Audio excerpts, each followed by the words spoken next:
गजरबा आँख के करिया कमरिया तो का हो माल ये बिजली कहाँ गिरी तारा दादा के कॉलेज पर पकड़ भोसड़ी के गर्मी ठंडा कर दी।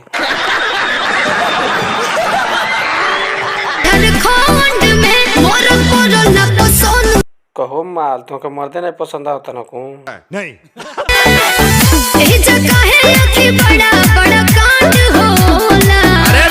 अरे पगली बिहार न हो सब गर्मी यही झाड़ल जाला।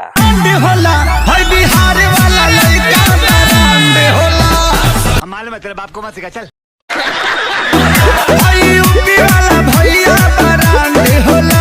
समझ रहे हो समझ रहे हो समझ रहे हो ना सब हो जाता नहीं। एटा ना ऐठत का बारू चलो हो जाता रुक रे तेरी माँ का।